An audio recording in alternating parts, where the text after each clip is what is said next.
Hello and welcome to Daily Spark TV. I am Dr. Angela Chester. My guest today is Mark Binkley, and I am excited to talk about how one shot can change your life. Now, have you ever experienced something that has been life-changing? It may be something small to someone else, but it was huge to you. Or perhaps it was a really huge something that happened in your life, and you haven't been able to forget it, but you're better for having gone through it. Well, that's kind of what we're talking about today. Well, I'll tell you a little bit about my guest, but I'm gonna let him tell you a little bit more. One thing that I love is that Mark says is that he's a hunter and an author, but he's an ordinary man that has experienced an extraordinary event, that he loves his two children, they are his life, and they have his love and support. I like those two statements, and I hope you do as well. Welcome to the show, Mark. Thank you. So, in your own words, many times we read bios and we list off, all of these accomplishments, but that only gives us an example of who someone is. Who are you in your own words? I'm basically a simple person. I'm just like anybody else. I try to get through life, try to do the right things, and try to express gratitude for what I have, and respect other people, and be nice and polite. I don't like people that go out of their way to be mean or rude to other people. And that's basically me. I try to enjoy life to the fullest, and I'm thankful for every day that I have. I think we need a little bit more of that in our world Yeah, today. we do need more of that. I tell you, we really, really do, because things are changing just a touch. Now, one of the things that you say that you are is a hunter, or that you've been hunting a few times, and I love that. We have such a vast degree of people's understanding of what it means to be a hunter. Some people think it's, that week-long thing. Some people, it's just a day, and then you sleep in your own bed at night. So for the population that doesn't understand what it means to be a hunter, can you kind of explain, what does that entail? What does it mean to be a hunter or to go hunting? Well, to be a hunter, I'm not sure where I fit into that picture, because I don't consider myself to be a hunter. Okay, I haven't been hunting for about 15 years, and after my experience, I kind of lost the taste for hunting. Things went terribly wrong, and I felt like I was dragged up into going hunting. But the experience was great as far as being able to get in the outdoors and go hunting, and the exhilaration and preparing for the trip and everything like that. But as you can read in my book, things did not quite go the way they were supposed to.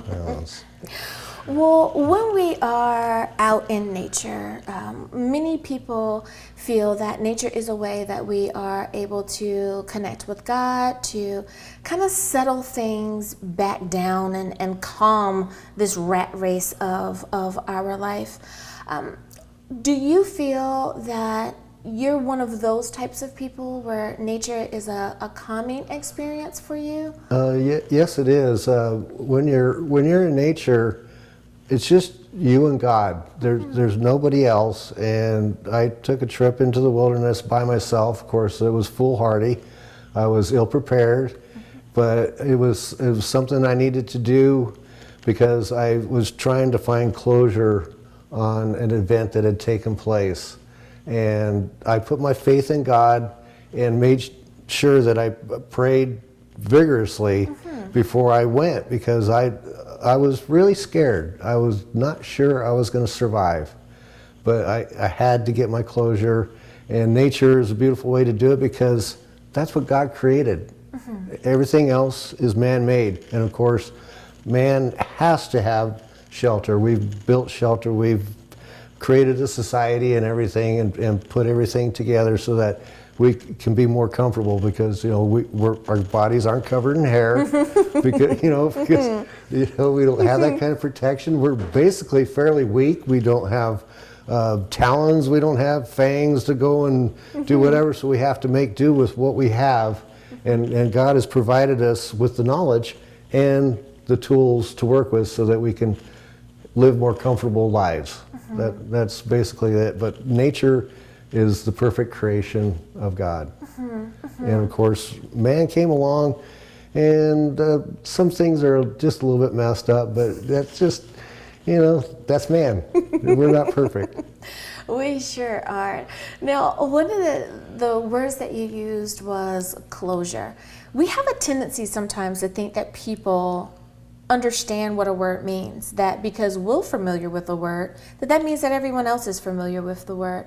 What does the word closure mean to you? It means to me as getting answers to issues that were involved in your life, even though you may not get the answers that you want.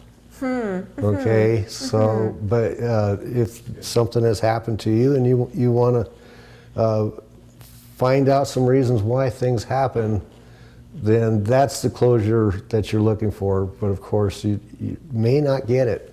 There's nothing's perfect. Do you think that it's important for people to get closure within a certain amount of time of the particular incident?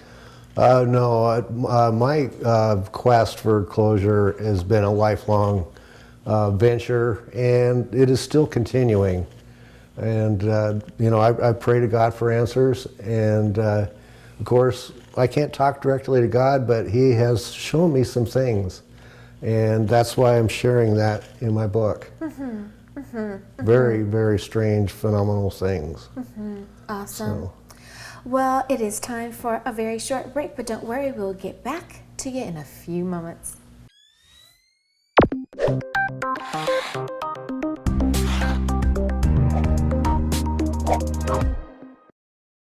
Welcome back to Daily Spark TV. I'm your host, Dr. Angela Chester. My guest today is Mark Binkley, and we're talking about one shot that changed his life. Now, you went on a hunting trip with your father, and something happened, and I understand that you can't share it all. You did write a book about it.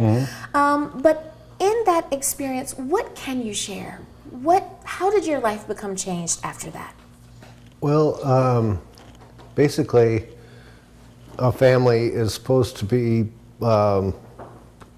truthful and do the right thing. And my eyes were opened wide open that that's not always the case. And I was pretty much flabbergasted by what had happened because I did not see it coming. It was something that should not have happened, and it did. And basically, I felt that I was chosen for this journey for this reason to get my story out, so that possibly I could help others with issues that they're going through. I mean, my case might be minuscule compared to what other people have gone through, and it kind of maybe I might get laughed at. That I'm thinking that was a life-changing moment, but it was my moment, and it changed my life. And when I started going down the path afterwards, it was not a pleasant path. I experienced a lot of anger and resentment and those kind of things that I had to work through, and it took me almost a decade to get through it. I had quite a few nightmares because of it, and I still have nightmares going on. It's my thing. It's an ongoing It's an journey. ongoing thing, and that's why I'm trying to share this with everybody, and it's helping me to get a cleansing effect, so that I can get through it myself. As they say on social media, you can turn your mess into a message, and boy, does sometimes the little messes that we have in our day-to-day lives is a stepping stone, not only for ourselves, but for those that we're able to share that with. So thank you for sharing what has gone on in your life. One of the things that we have to deal with in many of parent-child relationships is fixing kind of the things that our parents have done to us or with us. And depending on where we are in our lives, sometimes that's talking to a friend, all the way to speaking with a therapist. What are some things that you can suggest for someone who says, I no longer want to be kind of stuck in this place. I'm ready to now move forward and try to find my own closure. What are some steps that they can take? What would you suggest? Well, first of all, if you have something that's bothering you, it's good to talk about it with friends. You know, if there's your family, you can't talk to them about it, then it's good to talk with friends. And I went to a counselor to talk to this lady about some of the things that happened in my life, because I could never understand why I was treated the way I was treated. And I don't know, my perception is that if you bring children into this world, treat them with love, treat them with respect, give them everything that they need to become, fabulous adults to their full potential of what they can do. And I'm so glad that you mentioned that you sought a counselor to help you through. I think so many times people think that, well, if I involve a professional, that means something, and that they're afraid to take that step. Can you, I know of course you can't share what you spoke about with your counselor, but as far as the steps of determining today is the day that I'm going to move forward, how did you come to that conclusion, and what were your steps like? Well, I was in a relationship and it ended fairly abruptly, and I was not really understanding why things wouldn't work out for me. And I knew I needed to go talk to somebody. Whether they could help me with any of the issues, I just wanted to be able to talk to somebody. And it helped. I went to 3 different sessions, and it helped me quite a bit. You have somebody to talk to, somebody that's actually going to listen, and somebody that was going to be on your side. So that helps. It really does. I know that that's one of the things that I share with people who visit with is that this is a judge-free zone. This is your safe area. This is that time, that hour and a half that you spend, that it's safe here. Let's leave it on the table. Let's leave it here and leave room for God to be able to work in that new space that you have created. So that really is such a step forward. So when someone lives through a life-changing moment, what do you think are some of the things that they need to do once they've made it to the other side? They realize it's changed my life. What do you think they should do from that moment? Oh boy, that's a hard one, because every situation is different, and no 2 situations are the same. But what I found is sitting down and writing. Put your problems on paper and look them over, and review it, and then you can learn and grow from that. Every situation is different, and there's no 2 situations that are exactly the same. They're like fingerprints. Everybody's got a different situation, different plan from God that we have been put through, and a challenge. Everything is a challenge. It's so interesting that you say that, because I love how God has made us uniquely different, but yet we are similar in our own ways. We are either male or female. We are all breathing this wonderful air that He has created for us. We all need to eat, but yet we all have our individual experiences. I love that. Thank you for reminding me of that. Well, it is time for a break, but don't worry, we'll be right back.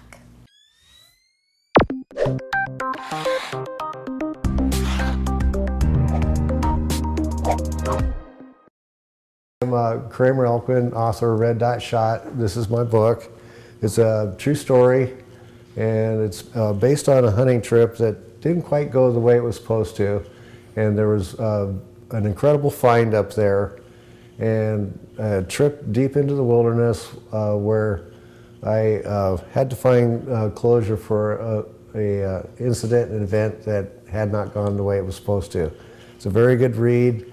It's a fairly short story, only 178 pages, and It's very easy to read. Once you read it, you'll feel like you were actually there when it was happening.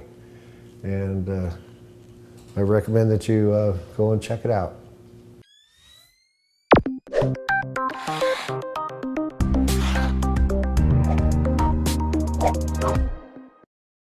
Welcome back to Daily Spark TV. I am Dr. Angela Chester, and my guest today is Mark Binkley. We are talking about a shot that changed his life. And I know that everyone has their own personal experiences. We all have those moments that have changed us and that we're able to talk about. So thank you, Mark, for coming on and sharing a little bit of your story with me.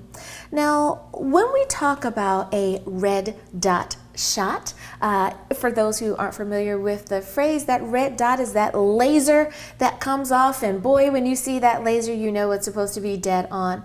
So with a red dot shot, what does that mean when you share, when you talk about your experiences? How has that red dot shot changed your life? Well, it was a very tragic incident to where egos were bruised. And all I was trying to do was do what I thought my father was trying to portray. And it didn't work out that way. And the red dot shot, I got that into my title is because of the fact that I had made a perfect shot when I shot this animal. And there is no other way I can explain it that this was exactly where I was supposed to shoot this animal. And I kind of wish that none of this had happened. You know, I wish that I could go back and redo the whole thing. And I've taken, many steps and tried to think of what would have happened if I'd have done something different. These are these crossroads, and everybody has them. And every time that you are involved in a situation, you make a choice. It has an effect on other people, whether you want to realize it or not. That's true. And sometimes the effects are good, and sometimes they're not. And you just you have to hope that you're making the right decisions, and we can't always do that. We don't know what the right choices are. All the time. We don't know, but we're free will. We're given all these choices, and we have to choose the best choices. But we don't always do that. We're not perfect. But so we are going to have to suffer the consequences of what happens. Yeah. So with your experience, do you think that has allowed you to be a better parent? Do you think that it has changed your parenting style? I almost didn't become a parent because of this. Okay. Because I did not want my children to have to go through what I went through. And I had to do some serious soul searching in order to be able to let it happen. And I met this young lady, and she was enthralled by me, and we got along very well together, and we had 2 wonderful kids. And I made a point that I was never going to treat my children the same way I've been treated. I wanted to put the legacy to an end. I wanted it to stop. Because I had found out later on that my father had been mistreated. And so he had no other way of getting his anger and resentment from his father out except by taking it out on me. And that was the wrong thing to do. So I've never felt that love, the parent-child love. And I don't know where I got it from, and I only know that I got that love from God, through Jesus Christ. That's the only way that I could manage to get through it and to change things around. It wasn't me. I couldn't do it on my own. Couldn't. I I'm so glad that you were open and honest in that answer, because there's someone who needed to hear that. There's someone that needed to understand that just because it was done to them, that they have permission to not do it to their children, that they are able to break that tie, to break those ways. You can do it if you Yes. work through it and you ask for God's help. That's the only way I could do it, because there's no other way. So if I'm hearing you correctly, when we think about parenting, then perhaps we should think a little bit differently. So parenting isn't just the things that you do, but sometimes being a great parent are sometimes the things that you don't do with your children. Well, that's correct. Yeah. Okay. You know, there's there's difference between right and wrong, and if you know that you feel that it's not pleasant for you and you don't like it, obviously somebody else isn't going to like it either, you know. But it's really hard to break away from that when you have an internal anger, you know, that's steaming inside of you, that you can't stop and help yourself and letting it out, and that's a problem. Yeah. It's a continuation of, you know, like a snowball effect, and it's really hard to stop that. It really can be. And I want to ask if you would have perhaps one or two tips that you can share for someone that has had a moment that has changed their lives. They have children and they want to be the best parent that they could possibly be. What are maybe one or two things that either helped you or that you've learned along the way? This has helped me be a really great dad, and I have the relationship with my children that you weren't able to have with your dad.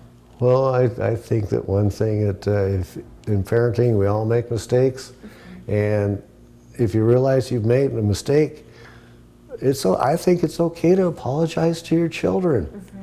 They're people too, and they're going to respect you a lot more if you can admit that you did something wrong. And it's really hard to do, because parents want to be in control, and they want to think that they're always doing the right thing. But if they make that mistake, I think it's okay to be willing to apologize and tell your child that you were sorry that you messed something up. I think that is a great way to end the show. Simply apologize. Apologize. If you messed It's up. hard to do. It's not love easy. It. I love it. Yeah. Well, Mr. Mark Binkley, thank you so much for being a guest on Daily Spark TV you're today. quite welcome. It was my pleasure. And thank you for joining me on today's show. I hope you have enjoyed it. I know that I have enjoyed bringing it to you. Until next time, everyone. Bye-bye.